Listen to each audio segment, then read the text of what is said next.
Pues bien, hermanos, vamos ahora a comenzar la lección correspondiente a este día del Señor, domingo 6 de febrero del año 2022. Así que vamos a buscar en nuestras Biblias en Lucas, si ya lo tiene abierto, entonces téngalo ahí al alcance de su vista, por favor. Lucas capítulo 3, el pasaje que ya se leyó al comienzo de la escuela dominical. Y el tema de hoy está basado justamente en ese tema, valga la redundancia, de que ya han comenzado las clases, la vida de nuestro Señor Jesucristo. La vida de Cristo no se pudiese enseñar, exponer parte de la vida del Señor Jesucristo de lo que tenemos, obviamente, en la palabra de Dios, ¿verdad? Que es real y verdadera e inspirada, por supuesto, por el Espíritu de Dios, sin dejar de mencionar a Juan el Bautista. Los bautistas, es decir, la denominación bautista, no venimos de Juan. Algunos creen que venimos de Juan, ¿verdad? Porque se le nombraba con el adjetivo de Juan el Bautista, pero no venimos de Juan, somos seguidores del Señor Jesucristo. Pero se le conocía así porque básicamente era conocido Juan por su bautismo, ¿verdad? Entre muchas otras cosas, su predicación, la tosquedad de su vestimenta, de su vestidura, que vamos a verlo más adelantito. Sin embargo, tuvo una función muy particular, muy especial, Juan, porque fue el precursor, fue aquel que preparó el camino para cuando viniese el Mesías, el pueblo de Dios tuviese un corazón bien dispuesto. Ahora, pero a lo suyo vino, pero los suyos no lo recibieron. Entonces, ¿falló Juan? No falló.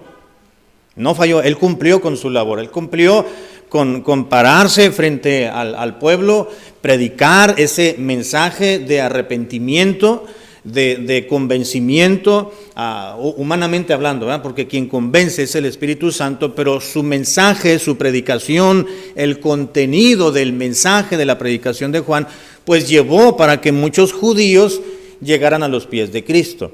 Así que, no porque la Biblia dice que Cristo vino a los suyos, pero el pueblo judío en sentido general lo rechazó, no quiere decir que ninguno creyó en él. Muchos creyeron, ¿verdad? Pero muchos más lo rechazaron en aquel entonces, y gracias a eso, es entonces que la salvación se abrió en ese sentido, porque ya todo esto ya estaba planeado por parte de Dios, de que la salvación se extendiese a los gentiles también, es decir, a todo aquel que crea. A los suyos vino, pero los suyos no lo recibieron, mas a todos los que le recibieron, dice Juan 1:12, a los que creen en su nombre, les dio potestad de ser hechos o llamados hijos de Dios. ¿Ok? Entonces vamos a tener nuestra Biblia abierta en Lucas capítulo 3 y ese es el pasaje base y a la vez también introductorio de nuestro tema de hoy. Vamos a dar lectura a la introducción y vamos a leerlo en voz alta. Bueno, su servidor, ustedes síganlo con su vista, por favor. Dice: no sabemos mucho de la infancia de Jesús. Sabemos de sus 4 hermanos, hijos de José y de María, que son Jacobo, José, Judas y Simón. También tuvo algunas hermanas, de las cuales no aparecen sus nombres. Tal vez José muere cuando Jesús es joven, por eso no aparece más en los evangelios. ¿Quién no aparece más? En los evangelios José, el esposo de María, ¿verdad? El padre, vamos a decirlo así, adoptivo de Jesús en su humanidad. Ahora Jesús tiene 30 años de edad. La edad judía de liderazgo espiritual. Es tiempo de dejar el trabajo de carpintero, Jesús, proveyendo alimento para su familia y empezar a proveer el alimento espiritual para toda la humanidad. ¿Cuántos hermanos o cuántos hijos, entre paréntesis, ¿verdad? Solamente como referencia, ¿cuántos hijos habrá tenido María y José?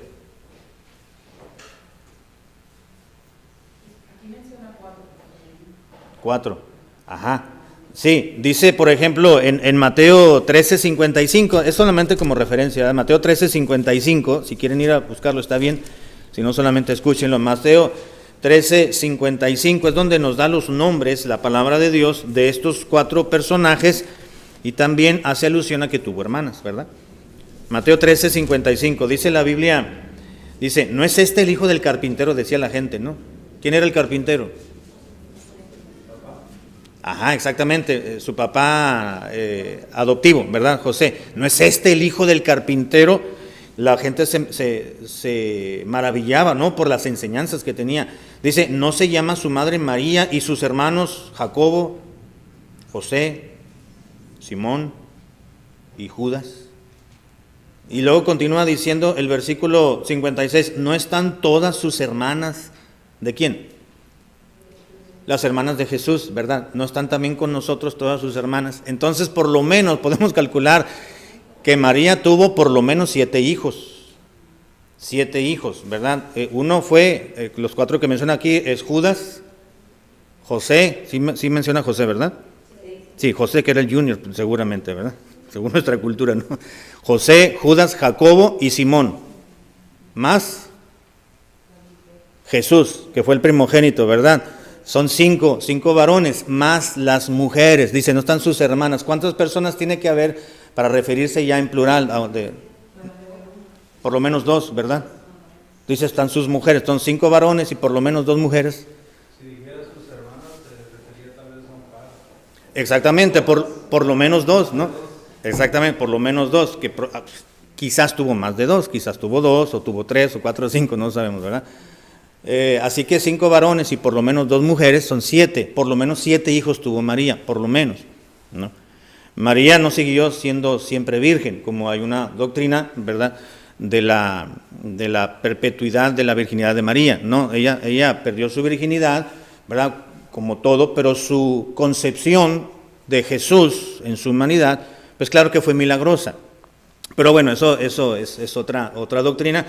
Así que en la introducción nos dice que José, Jesús, Judas y Simón, y también tuvo hermanas el Señor Jesucristo. Es lo que nos habla la Biblia de la biografía antes del comienzo del ministerio del Señor Jesucristo. Es decir, no se conoce mucho de su infancia, solamente que era un hijo muy obediente, que se sometía y se sujetaba a sus padres terrenales, que era un hijo que conocía la ley de Moisés, porque seguramente tanto José y María eran padres piadosos que le enseñaban a sus hijos la piedad en el sentido de la religión judía en su momento.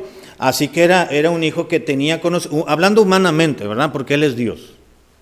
Fue Dios, decimos fue Dios en el sentido, en pasado por la historia que estuvo aquí, ¿verdad? Pero Él es Dios y en su humanidad, pues Él tenía propiamente las mismas semejanzas que usted y yo tenemos. Pero al mismo tiempo estuvo empatada su naturaleza divina con la naturaleza humana. No fue 50% humano y 50% Dios, fue 100% Dios y 100% humano. Y como humano, pues tenía necesidades fisiológicas como las tenemos todos nosotros, de comer, de descansar, de todo, pero también pues tuvo que aprender. Como humano no lo sabía todo, como Dios pues lo sabía todo, ¿verdad? Así que cuando él era un puberto que estaba en Jerusalén, ¿se acuerdan? Que él vivía y creció con sus padres en Egipto. Fue a Egipto y luego creció en Nazaret, quiero decir. Entonces iban a Jerusalén año con año y él conocía las Escrituras. Cuando digo Escrituras me refiero al Antiguo Testamento. Lo conocía muy bien. Y no es que él enseñaba a los doctores de la ley, él le estaba dando respuestas, él preguntaba. Dice la Biblia que los doctores de la ley se maravillaban de sus preguntas y tanto también de sus respuestas, ¿verdad? Así que fue un hijo obediente, fue un hijo trabajador, fue un hijo comprometido, fue un hijo hogareño seguramente. Y luego ya lo vemos cuando va comenzando su ministerio terrenal aproximadamente o alrededor de los 30 años.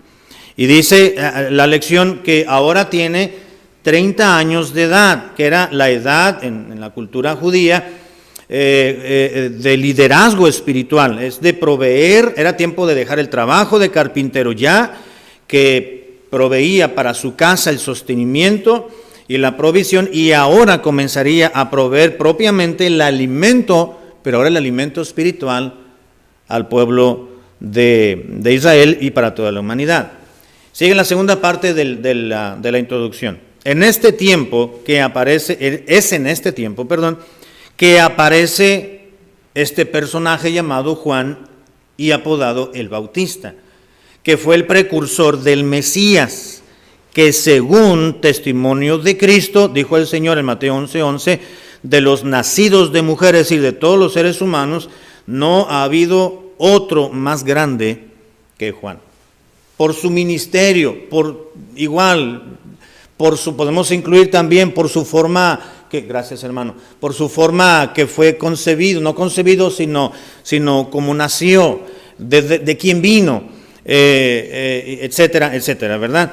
Vamos a ver entonces, hermanos, parte del ministerio de Juan el Bautista en la lección de hoy. Tenemos varios puntos, tenemos 5 puntos en nuestra clase de hoy, y el título o el subtítulo es Juan prepara el camino del Mesías. Era necesario, y así estaba escrito en el Antiguo Testamento, que habría alguien que prepararía el camino al Señor. En la lectura que tuvimos de Lucas capítulo 3, los primeros 9 versículos, nos habla en este pasaje donde dice el versículo 4, todo está, dice, como está escrito en el libro de las palabras del profeta Isaías, que dice, voz del que clama en el desierto, preparad el camino del Señor, enderezad sus sendas, todo valle se rellenará y se bajará todo monte y collado, los caminos torcidos serán enderezados y los caminos ásperos allanados. Y se habla y continúa, ¿verdad? La profecía que hace referencia Lucas de la profecía propiamente descrita por este personaje del Antiguo Testamento de Isaías. Así que, número 1, hermanos, vamos a Lucas capítulo 3, versículo 2 al 6. Vamos a leer esos versículos, si alguien los tiene, se puede poner de pie, los lee en voz alta y claro.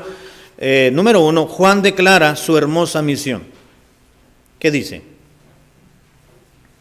Dice, y siendo sumos sacerdotes, Anás y Caifás, vino palabra de Dios a Juan, hijo de Zacarías, en el desierto, y fue por toda la región contigua al Jordán, predicando el bautismo del arrepentimiento para perdón de pecados, como está escrito en el libro de las palabras del profeta Isaías, que dice, voz que clama en el desierto, preparad el camino del Señor y enderezad sus sendas. Todo valle se llenará y se bajará todo monte y collado. Los caminos torcidos serán enderezados y los caminos ásperos allanados. Y verá toda carne la salvación de Dios. Exactamente, muchas gracias, hermana. Dice el versículo 5, y todo valle se rellenará. Bueno, es la traducción que se hizo en su momento de esta referencia que usó Lucas del profeta Isaías. Juan se declara en este pasaje la misión tan hermosa que tuvo. ¿Por qué hermosa la misión de Juan? Porque fue la de aclarar, allanar, preparar el corazón del pueblo judío para la venida del Mesías prometido, del Cristo. Letra A.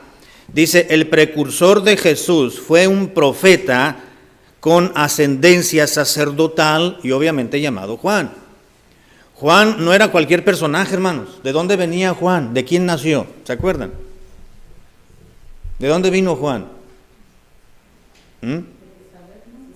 Sí, de Elizabeth y de Zacarías. Y sabemos que su relato y la historia que conocemos de su concepción y de su nacimiento, pues fue muy especial también, porque Elizabeth y Zacarías ya eran mayores de edad. Era una historia muy parecida a la de Abraham, ¿verdad? Y de Sara.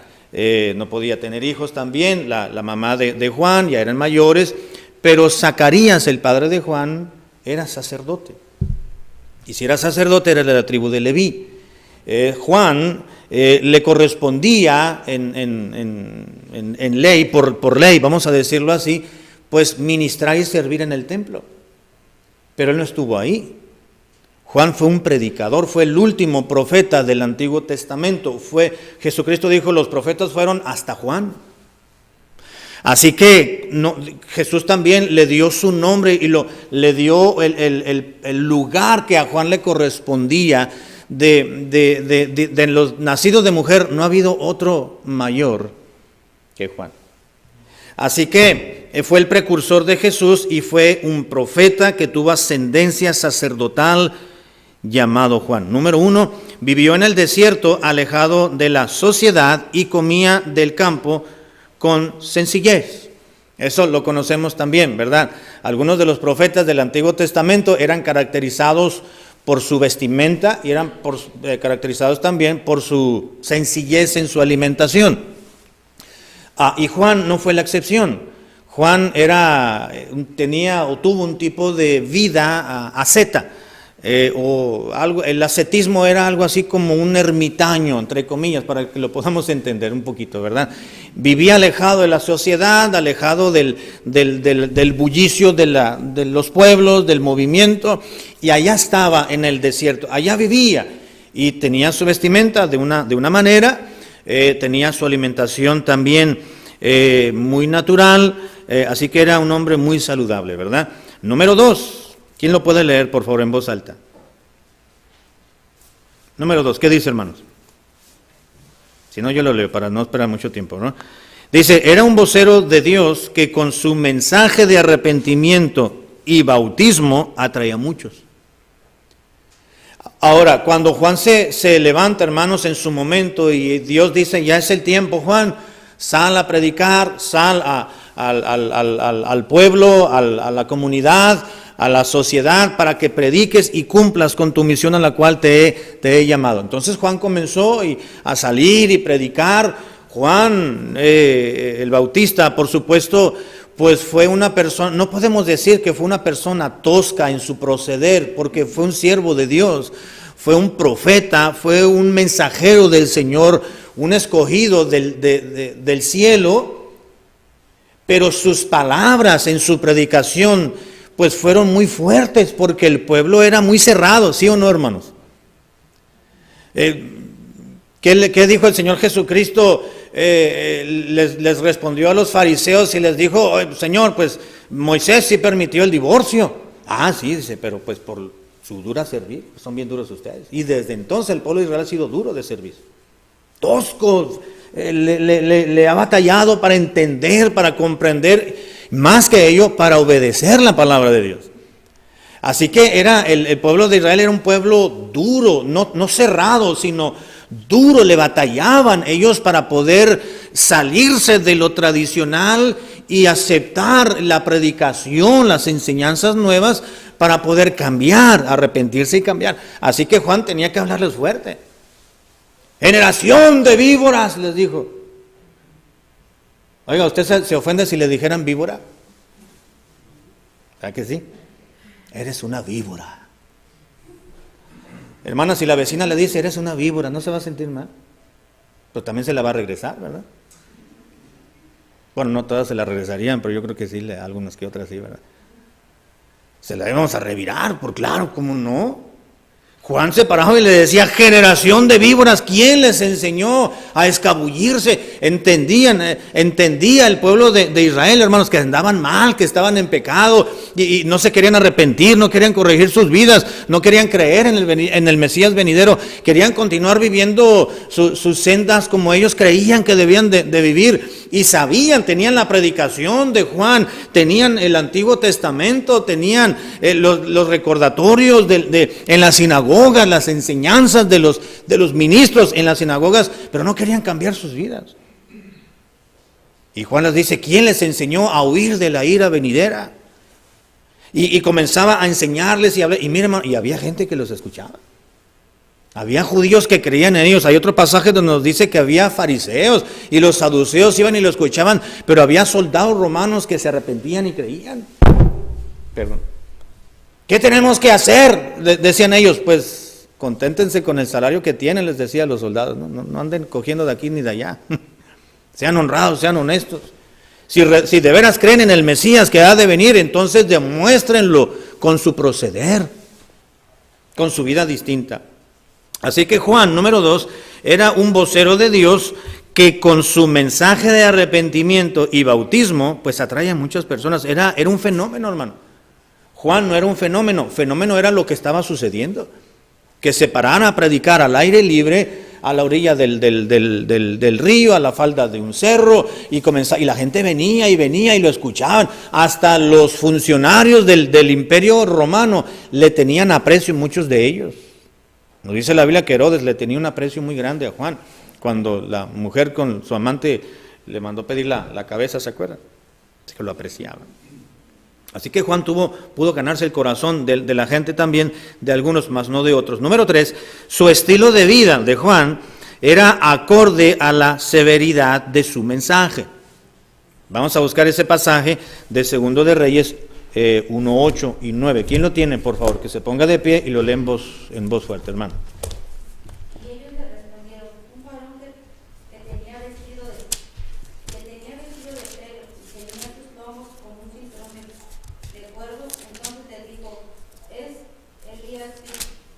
Tisbita. Luego envió a él a un capitán de 50 con sus 50, el cual subió a donde él estaba. Y he aquí que él estaba sentado en la cumbre del monte, y el capitán le dijo: varón de Dios, el rey ha dicho que desciendas. Exactamente, gracias, hermana. El versículo 8 y 9 es una respuesta a una pregunta que le hicieron. Dice, entonces él les dijo: ¿cómo era aquel varón que encontrasteis en el camino y os dijo tales palabras? Entonces ya respondieron, ¿no? Dice, bueno, pues ellos respondieron: pues fue un varón que tenía vestido de pelo, sabemos que era de pieles, ¿no? Y dice, y ceñía sus lomos con un cinturón de cuero. Entonces él dijo, es Elías Tisbita, es el profeta Elías. Porque era un personaje muy característico por sus palabras, pero también por su apariencia, por su vestimenta. Por eso la razón del punto número 3. Su estilo de vida de Juan era acorde a la severidad de su mensaje, como se identificaban los profetas en el Antiguo Testamento, o los identificaban. Por ejemplo, en Mateo capítulo 3, versículo 4, si alguien lo tiene, Mateo capítulo 3, versículo 4, nos habla de esa vestimenta que utilizaba ahora Juan el Bautista. Mateo capítulo 3, versículo 4. Dice las palabras, ¿alguien lo tiene? Si alguien lo tiene, hermana, adelante. Y Juan estaba vestido de pelo de camello y tenía un cinto de cuero alrededor de sus lomos, y su comida eran langostas y miel silvestre. Gracias, hermana. Aquí nos aclaró un poquito más de qué tipo de piel utilizaban los profetas, ¿verdad? En este caso dice que estaba vestido de pelo de camello y tenía un cinto de cuero alrededor de sus lomos. Es decir, Juan se vestía igual que el profeta Elías, por lo menos, ¿verdad? Dice, y su comida, nos habla de su dieta, era langostas y miel silvestre. Hermano. Pastor, viene a mi mente que Malaquías fue el último profeta de 400 años. Antes del... de Cristo. Ajá.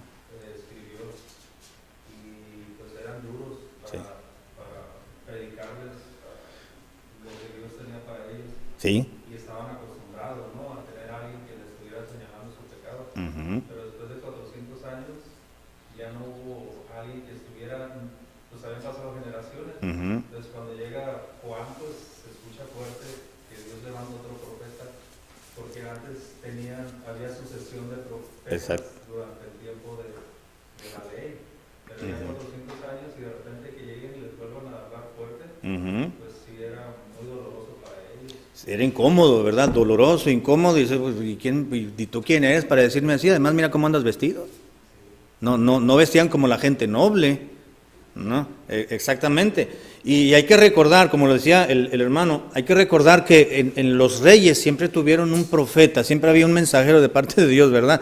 Que les decía sus verdades, que les decía el mensaje de Dios. ¿Sabes qué? Dios te dice esto.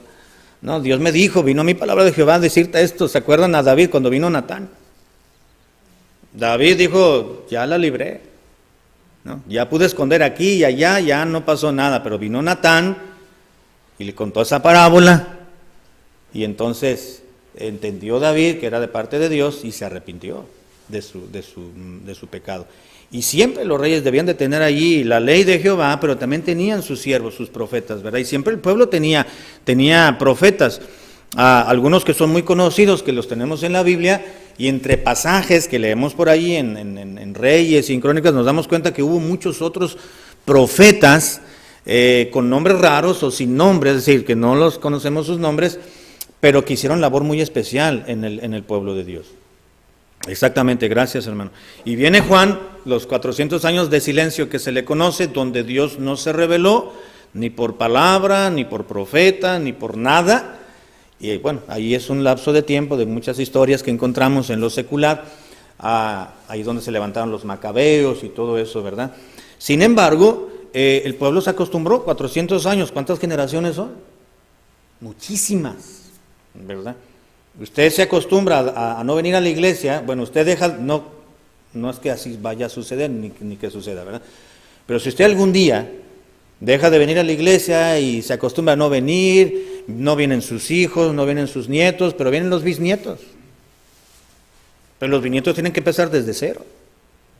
No porque venía el bisabuelo o el abuelito, ¿verdad? Y ellos van a captar bien la idea de cómo funciona una iglesia y las enseñan. No, tienen que empezar desde cero, ¿no? El pueblo de Israel estaba igual, desde cero. Cuando llegó Juan, pues estaban en blanco, por así decirlo, ¿no? Aunque estaban las sinagogas, estaban los ministros de culto, por así decirlo, en las sinagogas, pero no era lo mismo. Juan llegó predicando, diciendo, siendo directo, yendo al punto al cual Dios quería llegar con el pueblo. Entonces el pueblo decía, pues, ¿y este quién es? ¿Y este quién es? ¿Te acuerdan que Juan tenía la osadía de llegar con Herodes y decirle, no te es lícito tener la mujer con la cual estás teniendo? ¿Se acuerdan? Iba y le decía, estás en adulterio, estás mal. Y tenía esa valentía, tenía ese valor, quiero decirlo, tenía ese empuje de parte de Dios, de irle a decir en la cara, no mandárselo a decir, ¿no? Ni hacerle una cartita, ni un papiro, no, fue él, se lo dijo en su cara, estás teniendo una relación ilícita, estás en pecado. Que Juan, ¿cómo exageras, Juanito? Le ha de haber dicho Herodes, ¿no? Bueno, punto B, hermanos, o letra B, Juan declara su hermosa misión. Letra B, Dios lo preparó en el desierto. Tienen espacios en blanco, ¿verdad? Sí, ok, entonces ahí están marcados. El primero es profeta en la letra A, la letra B es desierto, ¿no? Dios lo preparó a Juan en el desierto, alejado de lujos y de vanidades. Ahí empezó a predicar un encuentro personal con Dios en arrepentimiento, en confesión y perdón de Dios. El mensaje de Juan, hermanos, era de arrepentimiento. Arrepiéntanse. Crean en el Mesías. A aquellos judíos, hermanos, que escuchaban la predicación de Juan y se arrepentían y creían en el Mesías venidero, pues eran salvos. Es lo mismo que nosotros, pero invertido. Nosotros creemos en aquel que vino. Ellos creían en aquel que vendría. ¿Verdad que sí? Y un judío que creía en el Mesías, que iba a venir, entonces como señal de que creían y que se estaban arrepintiendo de su vida lejos de la palabra de Dios y lejos de los mandatos que Dios marcaba, pues entonces se arrepentían y se bautizaban como señal de arrepentimiento. Ahorita vamos a ver un poquito más de eso. Letra C, el mensaje de Juan era el cumplimiento de Isaías 43 al 5, vamos a leerlo, y debían arrepentirse, pues venía el Mesías. Vamos a buscar Isaías 43 al 5, por favor, quien lo encuentre primero se pone de pie y lo lee en voz alta.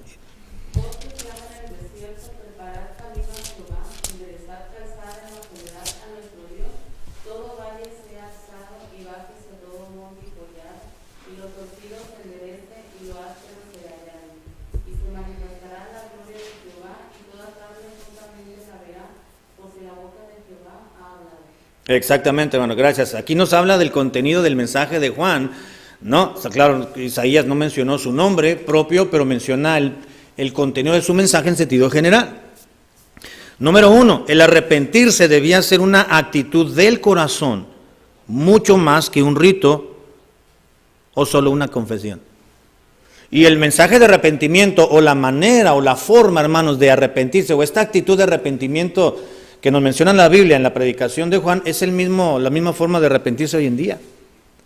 El arrepentimiento no es solo nada más una confesión o un rito.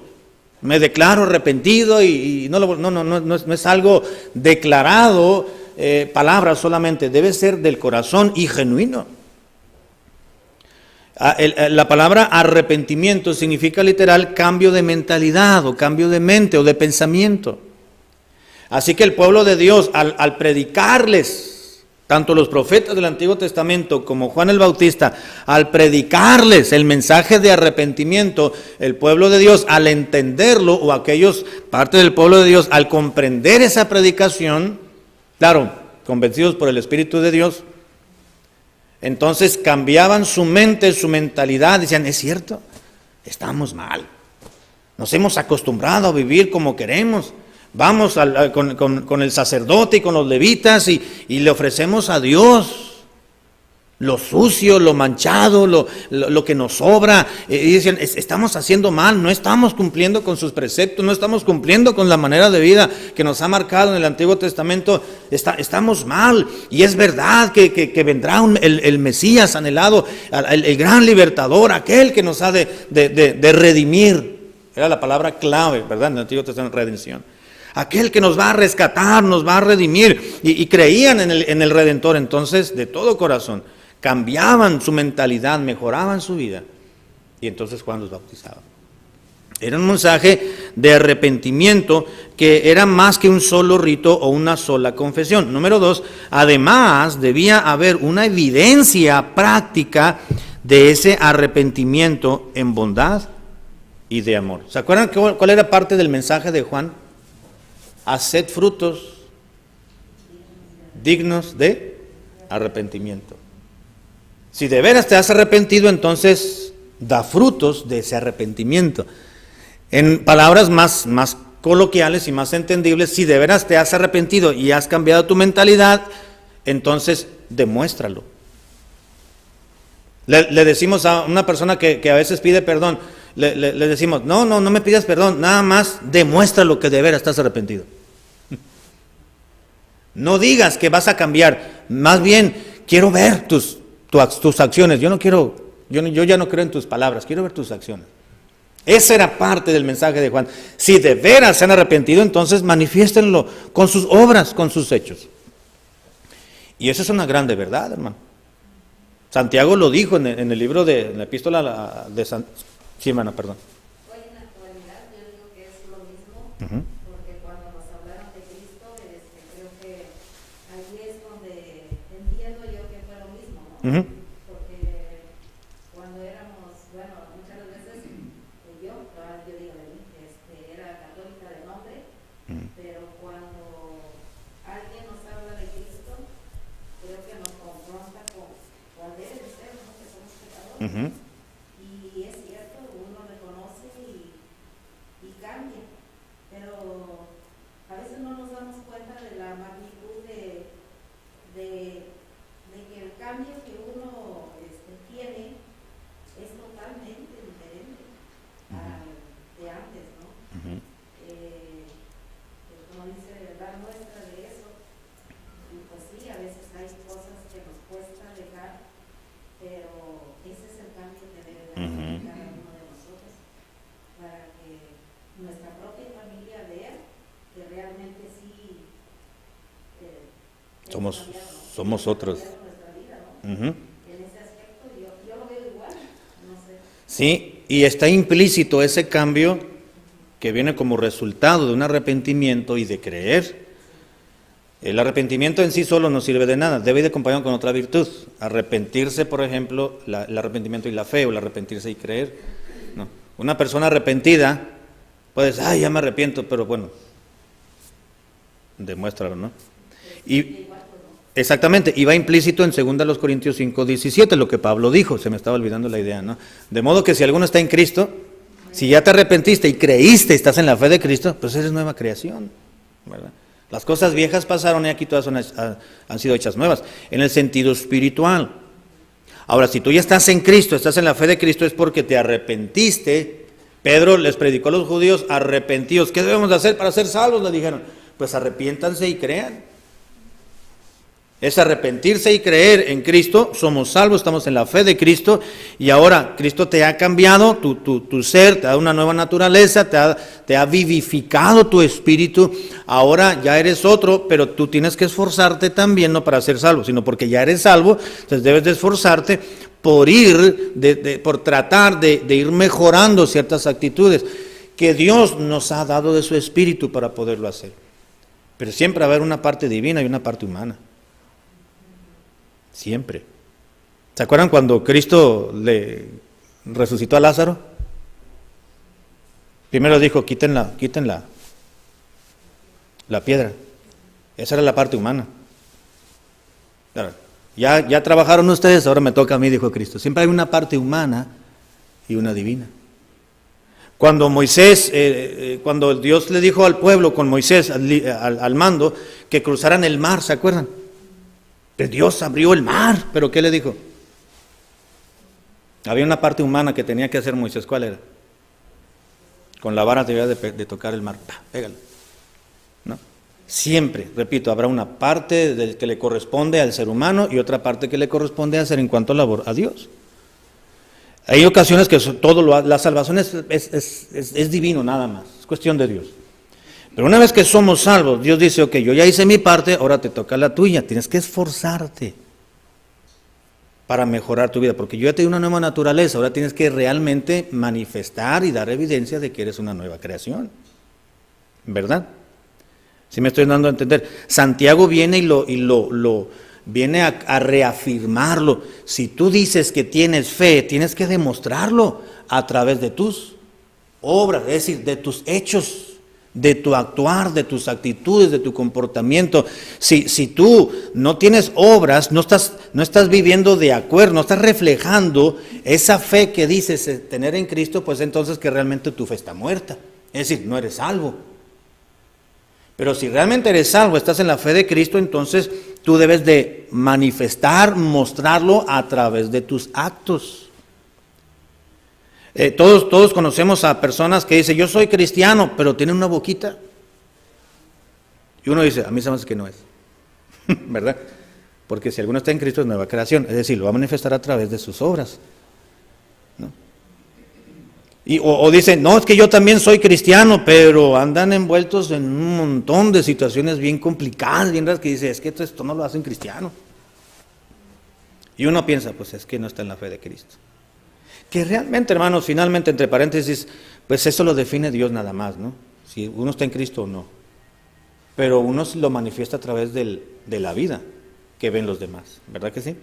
Bueno, vamos a seguir porque ya se nos vino el tiempo encima y creo que ya tengo que terminar, ¿verdad? Bueno, punto número 2, ya vimos Juan bautiza, bueno, estamos en el punto 2 debajo de las letras C, ¿verdad? Además debía de haber una evidencia práctica de ese arrepentimiento en bondad y amor. Haced frutos, dijo Juan, dignos de arrepentimiento.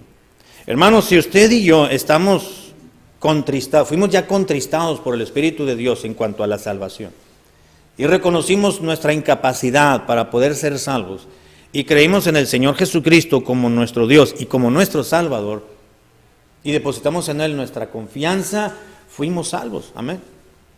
Amén. ¿Sí o no? Es el precioso acto de la salvación. Pero ahora estamos en un proceso ya somos salvos, ya fuimos santos, fuimos declarados santos por parte de Dios. Dios nos apartó, pero estamos ahora ya en un proceso de santificación. Es decir, de vivir separados de todo lo que nos contamina o no mancharnos con aquellas cosas que nos contaminan en este mundo. No podemos escapar de este mundo. ¿Por qué, hermano? No podemos irnos como Juan el Bautista a una cueva o como Elías. ¿Verdad que no? ¿Por qué no? Dijo Cristo, Juan capítulo 5. ¿Sí? Ahí nos ve el Señor de todas maneras, ¿no? Y ahí vamos a estar solos, ¿no? Porque la luz somos del mundo. Vosotros sois la luz del mundo. Una ciudad sentada sobre un monte no se puede esconder. Es imposible que si tú eres un hijo de Dios, trates de ocultarlo. Tarde o temprano te vas a delatar de alguna manera. Vosotros sois la sal de la tierra. Somos la sal, somos la luz, no nos podemos esconder, tenemos que alumbrar y tenemos que preservar a través de la sal. ¿no? A este mundo. Así que tenemos que dar testimonio de nuestra fe, de una u otra forma, con palabras, con los hechos. Y dice Dios, no te puedes esconder, tienes que dar fe, y escondidos pues no podemos. A veces pensamos, uy, ojalá que hubiera una colonia de puros cristianos, ¿no? Pues ahí de todas maneras se van a perder cosas. ¿Verdad que sí, hermano? Porque somos humanos, somos pecadores, seguimos teniendo naturaleza pecadora. Y va a haber choques, y va a haber pleitos, ¿verdad que sí? Mejor es, no, mejor acá estoy bien. Y si viviéramos así, aquí les damos testimonio de nuestra fe. Pues es entonces donde Dios nos ha puesto en determinada familia, en determinado punto de laboral, en determinado espacio ahí donde nos desarrollamos en el día a día, de poder manifestar que somos hijos de Dios y poder compartir nuestra fe con otros de una o de otra manera, sea hablando directamente el mensaje de salvación, o sea animando a una persona para que se acerque a Cristo, o consolándole cuando está en necesidad y vea que hay esperanza y fe, y que hay vida más allá. Hay otra forma de vida, a pesar de tener problemas, y poco a poco irles testificando cuando no se puede de repente, ¿verdad? Que es diferente. Podremos reflejar al Señor Jesucristo en nuestra vida. Hay un pasaje en Hebreos donde dice, tenemos frente a nosotros una grande nube de testigos, que se está refiriendo a los ángeles de acuerdo al contexto, pero también podemos pensar que esa grande nube de testigos es la gente inconversa que nos ve, que está alrededor nuestro. Bueno, vamos a terminar, hermanos. No me alcanzó el tiempo para terminar. Lo voy a dejar aquí. Si el pastor ya lo quiere terminar la próxima semana, pues ya lo terminaría él, ¿verdad? Yo nada más le voy a cobrar hasta el punto 2. No va a alcanzar. Ok, pues vamos a dejarlo aquí, hermanos. Vamos a terminar. Guarden su hojita, no la pierdan. Déjenla en su Biblia, en su himnario, para que la traigan la próxima semana, Dios mediante, y poder continuar con esta clase. Y no olvide memorizar su versículo y darle una repasadita entre semana, ¿verdad? Para lo que vimos y lo que se va a terminar de ver, Dios mediante. Vamos a orar, y creo que después de esto, ¿hay un receso breve? Sí. ¿Sí? Ok, vamos a orar, hermanos. Padre Celestial, te damos gracias por tu palabra, por la clase de hoy. Te pido que la apliques a mi vida, a la vida de los hermanos. Ayúdanos no solamente a incrementar o recordar lo que tu palabra nos enseña, nos dice respecto a la historia y a este pasaje, Señor, estos versículos en concreto, sino que podamos aplicarlo a nuestras vidas, Señor, a recapacitar, a evaluarnos, a meditar sobre nuestra fe. Ahora que estamos en Cristo, que hemos recibido el mensaje de salvación y hemos creído en el personaje principal de la salvación, que es Cristo Jesús, ayúdanos a manifestar en nuestra propia vida, Señor, en cada acto, en cada situación, en cada evento en el diario vivir, que podamos manifestar nuestra fe en Jesucristo, que realmente ha habido un arrepentimiento genuino y sincero para salvación, pero que también estamos dispuestos a mejorar nuestras vidas y dejar los actos pecaminosos, aquellas situaciones que pueden ensuciar nuestro testimonio y pueden afectarnos nuestra relación contigo, arrepentirnos, tener otra mentalidad y correr en pos de nuestro Salvador de una mejor forma. Te pido que bendigas el culto, los himnos, la predicación, los hermanos, si alguien más ha de llegar, tráeles con bien, y los ponemos ante ti en esta hora, en el nombre precioso de Cristo Jesús. Amén. Gracias, hermanos, Dios les bendiga.